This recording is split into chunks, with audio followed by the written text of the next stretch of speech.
விட்டு கொடுத்து வாழ்றது தான் வாழ்க்கை விட்டு கொடுக்கிறது. ஏன் கஷ்டம்? சில நேரத்துல நீங்க ஒன்று சொல்வீங்க, உங்க மனைவி ஒன்று சொல்லுவாங்க. அப்போ நீங்க என்ன செய்வீங்க? நான் சொல்றத தான் செய்யணும்னு பிடிவாதமா இருப்பீங்களா? உங்க மனைவி சொல்றதை அப்படியே ஏத்துக்குவீங்களா? 2 பேருமே விட்டு கொடுத்து போவீங்களா? 2 பேருமே விட்டு கொடுத்து போனா, நான் ஆசைப்பட்ட மாதிரியும் நடக்காது, அவங்க ஆசைப்பட்ட மாதிரியும் நடக்காது. அப்புறம் ஏன் விட்டு கொடுக்கணும்னு சிலர் நினைக்கிறாங்க. உனக்கும் வேணாம், எனக்கும் வேணாம்னு நினைக்கிறது தான் விட்டு கொடுக்கிறதா? கண்டிப்பா இல்லை. விட்டு கொடுக்கிறதுனா என்னன்னு இந்த கட்டுரையில பார்க்கலாம். விட்டு கொடுக்கிறதுனா என்ன? சேர்ந்து முடிவெடுக்கணும். கல்யாணம் ஆகிறதுக்கு முன்னாடி எதுவா இருந்தாலும் நீங்களாவே முடிவு செஞ்சிருப்பீங்க. ஆனா இப்போ நீங்க சேர்ந்து தான் முடிவெடுக்கணும். சேர்ந்து முடிவெடுக்கும்போது என் இஷ்டப்படி எதுவும் செய்ய முடியாதேன்னு நீங்க கவலைப்படலாம். ஆனா அப்படி செய்யறது தான் ரொம்ப நல்லது.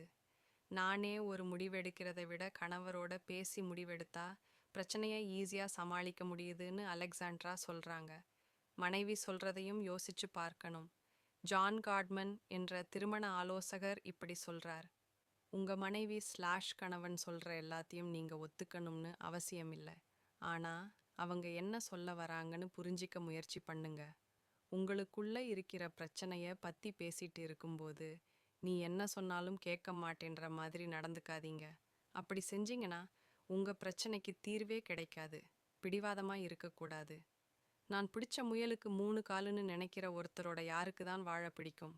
அதனால கணவனும் மனைவியும் சில சமயம் விட்டு கொடுத்து தான் போகணும். இத பத்தி ஜூன் என்ற பெண் இப்படி சொல்றாங்க. என் கணவர் சந்தோஷத்துக்காக நான் விட்டு கொடுப்பேன். என் சந்தோஷத்துக்காக அவரும் விட்டு கொடுப்பார். இப்படி விட்டு கொடுத்து வாழ்றது தாங்க வாழ்க்கை. என்ன செய்யலாம்? கோவமா பேசாதீங்க. எடுத்த உடனே கோவமா பேசுனா அது சண்டையில தான் போய் முடியும். கோவமா பேசுறதுல எந்த பிரயோஜனமும் இல்லை. அதனால பைபிள் சொல்ற மாதிரி எப்பவும் கனிவான பாசத்தையும் கரிசனையையும் கருணையையும் மனத்தாழ்மையையும் சாந்தத்தையும் நீடிய பொறுமையையும் காட்டுங்க. இந்த மாதிரி நடந்துக்கிட்டா வாக்குவாதம் செய்யாம பிரச்சனைய நிதானமா பேசி தீர்க்க முடியும். ஒத்து போற விஷயங்களை பேசுங்க. சில நேரங்கள்ல விட்டு கொடுக்கணும்னு நீங்க நினைச்சாலும் பிரச்சனை பெருசாயிட்டே போகும். அதுக்கு காரணம் என்ன தெரியுமா? உங்க 2 பேருக்கும் ஒத்து போகாத விஷயங்களை பத்தியே பேசிட்டு இருந்திருப்பீங்க. அதனால எந்த விஷயங்கள்ல ஒத்து போறீங்கன்னு முதல்ல யோசிச்சு பாருங்க. இதை எப்படி செய்யறது?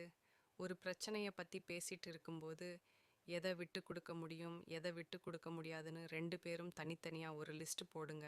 அப்புறம் அதை பத்தி 2 பேரும் சேர்ந்து பேசுங்க. அப்படி பேசும்போது நீங்க 2 பேருமே நிறைய விஷயங்கள்ல ஒத்து போறத புரிஞ்சிக்குவீங்க. ஒருவேளை ஒத்து போகலைன்னா கூட நீங்க போட்ட லிஸ்ட்டை வச்சு ஒரு முடிவுக்கு வர முடியும். சேர்ந்து பேசி முடிவெடுங்க. சில பிரச்சனைய ஈஸியா சரி பண்ணிடலாம்.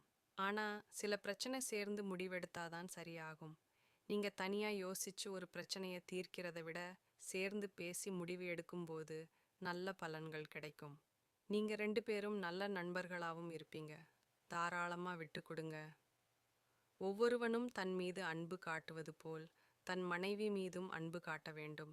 மனைவி தன் கணவனுக்கு ஆழ்ந்த மரியாதை காட்ட வேண்டும்னு பைபிள் சொல்லுது. 2 பேருமே அன்பாவும் மரியாதையாவும் நடந்துக்கிட்டா ஒருத்தரை ஒருத்தர் நல்லா புரிஞ்சிக்குவீங்க. உங்க மனைவி அல்லது கணவன் சொல்றதையும் ஏத்துக்குவீங்க. கேம்ரன் என்ற ஒருத்தர் இப்படி சொல்றார்.